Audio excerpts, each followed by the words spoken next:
আমাদের দুদেশের তদন্ত কর্মকর্তা অত্যন্ত আন্তরিক।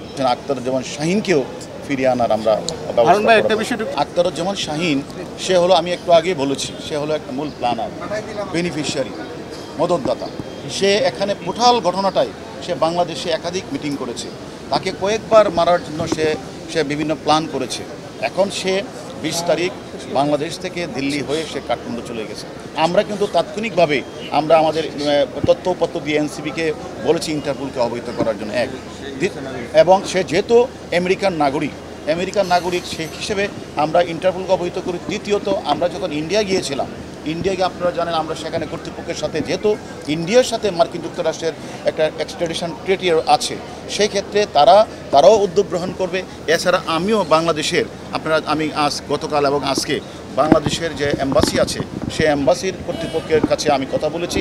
আমরা হয়তো কয়েকদিনের মধ্যে বাংলাদেশের যে আমেরিকান এম্বাসি আছে তাদের সাথে আমিও আমাদের ডিবি টিম নিয়ে আমরা তাদের সাথে আমরা মিটিংয়ে বসবো। ওয়ালটন ফ্রিজ কিনে অনেকের মতো আপনিও হয়ে যেতে পারেন মিলেনিয়াল। সেরা পণ্যের সেরা অফার।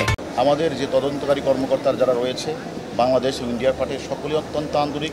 বিশেষ করে আমি ধন্যবাদ জানাই মানে নেপাল কর্তৃপক্ষকে, যে আমরা তাদেরকে যখন এনসিপির মাধ্যমে আমরা সেখানে তাদেরকে তথ্যপত্র প্রেরণ করেছি, তারা অতি দ্রুত সময়ের মধ্যে, যদিও তারা আমাদেরকে আনঅফিশিয়ালি বলেছেন তাদের গ্রেপ্তার ব্যবস্থা করেছেন। পাশাপাশি আমি মনে করি যে কলকাতা পুলিশ তারাও আমাদের ভিকটিমের আলামত উদ্ধারের জন্য তারা বিভিন্ন জায়গাগুলিতে অভিযান পরিচালনা করছে।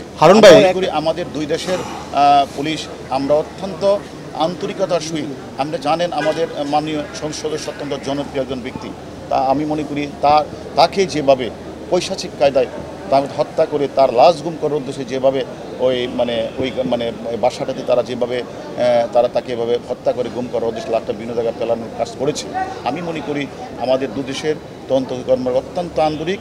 আমরা মনে করি এই ঘটনার মধ্য দিয়ে আমরা অবশ্যই যে কথাটা বলছেন আখতারুজ্জামান শাহীনকেও ফিরিয়ে আনার আমরা আনঅফিশিয়ালি তারা আমাদের কিছু বলেছে। আমি আনঅফিশিয়ালি যে বলে তাকে আমি কী তথ্য দিয়েছে সেটা আপনাকে বলতে পারি না। তদন্তের স্বার্থে তারা যখন বলবে তখন সেখান থেকে তার আত্মীয় স্বজন, বিশেষ করে তার মেয়ে, তার ভাই, তারা যাবে, ডিএনএ টেস্টের মাধ্যমে সেটা আসলে নির্ণয় করা হবে। আমরা শুধু সিয়াম না, আমরা যখন এয়ারপোর্টে যারা ছিলেন তারা আপনারা জানেন, আমরা বলছি যে প্রায় অনেকাংশে অপরাধীরা যারা নেপালকে তারা রুট হিসেবে ব্যবহার করে সকল কিছু তদন্তের উদ্দেশ্যে আমরা সেখানকার অথরিটির সাথে আমরা কয়েক দফা মিটিং করেছি।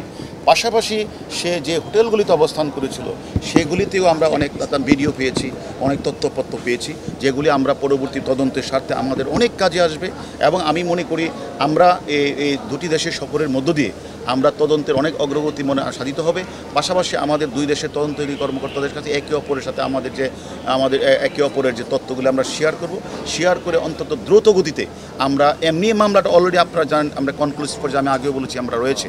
পাশাপাশি আমরা মনে করি আর 1-2 জন আসামি রয়েছে, সবাইকে গ্রেপ্তার করে আইনের আওতায় এনে বিচারের মুখোমুখি আমরা ইউএসের এম্বাসি এখানে আছে, বাংলাদেশে আছে, সেই কর্তৃপক্ষের সাথেও আমি কয়েকবার কথা বলেছি এবং ওনারা বলেছেন আমাদের ডিবি বসে আসবেন, তাদের সাথে আমি বসেও এই বিষয়টা আমরা অনুরোধ করব যেন এই বিষয়ে আমাদের হেল্প করেন। পাশাপাশি ইন্ডিয়া যেহেতু জানেন ইন্ডিয়ার কাছেও কিন্তু আখতারুজ্জামান শাহীন মোস্ট ওয়ান্টেড, তারাও আমি মনে করি যে এত বড় একটা অপরাধ করেছে আমাদের দেশের একজন সম্মানিত পার্লামেন্ট সদস্যকে সে ইন্ডিয়ার মাটিতে হত্যা করেছে, এটা আমি মনে করি। এবং লাশটা গুম করার উদ্দেশ্যে তারা বিভিন্ন থিওরি অবলম্বন করেছে।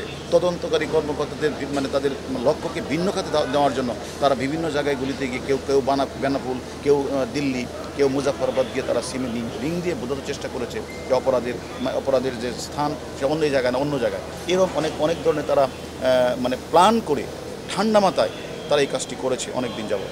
আমি মনে করি ইন্ডিয়াও মোস্ট ওয়ান্টেড হিসাবে এবং আমি বলি মোস্ট নিডফুল কান্ট্রি হিসাবে তারা অবশ্যই আমাদের মূল আসামি যে প্ল্যানার তাকে তারা ফিরিয়ে আনার ব্যবস্থা করবে।